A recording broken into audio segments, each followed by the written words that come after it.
Oh man, it was almost like it was a force Mm-hmm. situation. Okay. Like, a real believer will tell you there's a story, there's a time, an event, an incident where you were forced to believe. Like, you have no choice but to believe in something or someone other than what's present. So it probably just go back. I'd probably have to really sit here and think about my first encounter where I said, "Oh wow, I do believe." Mm-hmm. It was had something to do with jail, had something to do with being locked up, had Mm-hmm. something to do with reaching out, praying out to God, Mm-hmm.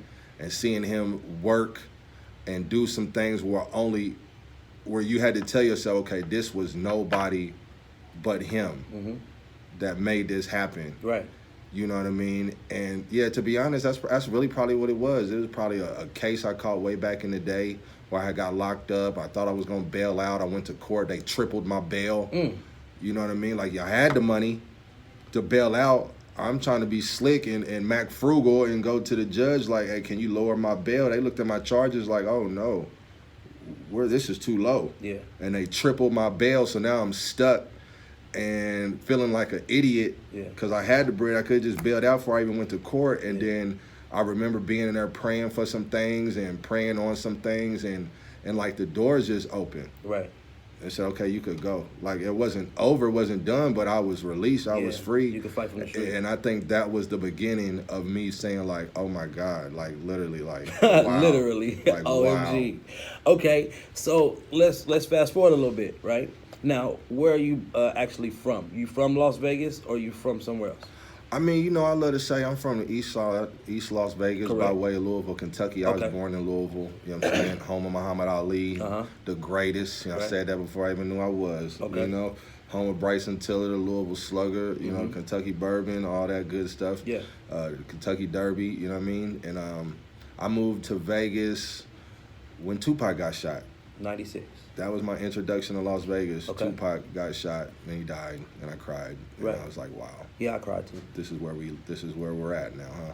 So you've been here 23 years. Oh boy, Absolutely. and counting. Okay, so then you get to this city and state. What happens? I just was trying to grow up, was trying to be a adolescent, a teenager, man. And my mama wasn't around. My dad had another family already, other little brothers and sisters around, and that was beautiful. But I was going through it like as a adolescent, you know what I mean, and getting in trouble in school and stealing and shoplifting and stuff, and police coming to my daddy's house and he wasn't having that, and end up getting a boot, and I'm out in the street at like age 14, forced to figure it out from there. Mm. You know what I Wow. mean? Figured it out from there, and the story really began. Not too long. If that was age 14, I say about a year later is when I got my girlfriend pregnant, Mm-hmm. and ta-da, you got a baby on the way. Mm. So Now you gotta get it. yeah, I gotta figure it out for real. And 4 days after I turned 16, my first daughter was born. And man, that's the beginning of this story right here. Okay. So what about the music story? What does the music come in at? The music was always there, you feel me? I just never really took it seriously, or maybe I just didn't have the means or the avenue, like where to go, who to talk to. Like, I didn't have like friends around me that was, like constantly in the studio. It was like, come on, come over here. And like, I just would be sitting in the studio or something. I was never really in a studio, but I always had a love for it, music. Like, Okay. since I was a jit, like I always had a love for music. Probably came from my pops. You know what I mean? He always playing music, singing. He used to, go on tour with some of Motown and stuff like that. And so the musical influence, I would definitely say, come from him. And then I'm from the Midwest, so I grew up on Bone Thugs, you feel me? Twista is my favorite rapper, you know what I mean? So I always had a love for music. I would always be rapping and rhyming and knew all the words to all the songs and everything. And I just, I used to always say, like I used to nail Bone Thugs, like Thuggish Ruggish Bone. Like, I used to nail that. Like, you feeling the strength for the rum, step up, put it up in the bone, that dust, just be thuggish, like buzz, you feel me?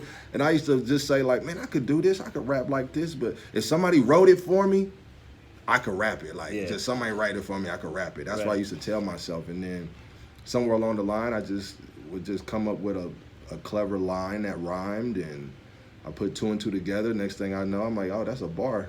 Before I even knew what a bar was, I'm like, oh, that's a bar. So I had a little notepad, and I would probably write like a bar a day. It could have been a bar a week, man. Yeah. You feel me? And then it just added up on this notepad, and before I knew it, I'm like, you got a whole verse. Yeah. Put it together, it's a whole verse. Well, Writing. you can write your own Right. lyrics, and I started writing.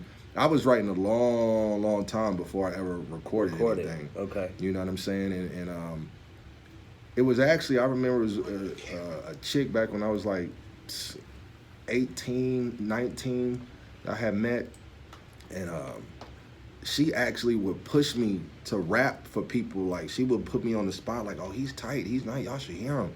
And I'd be looking at her like, man, you crazy. Like, don't do that to me. Don't do that. But she would force my hand, and but she believed in yeah, she did, and that's where I started rapping, like, and hearing other people hearing me rap, and I would get the positive feedback, like, oh, you nice, and then so I felt like, okay, I got something. Yeah, I got absolutely. something. I can do this. So now we go from that type of thing to like you fighting for your life, bro. Yeah, man, that's bad.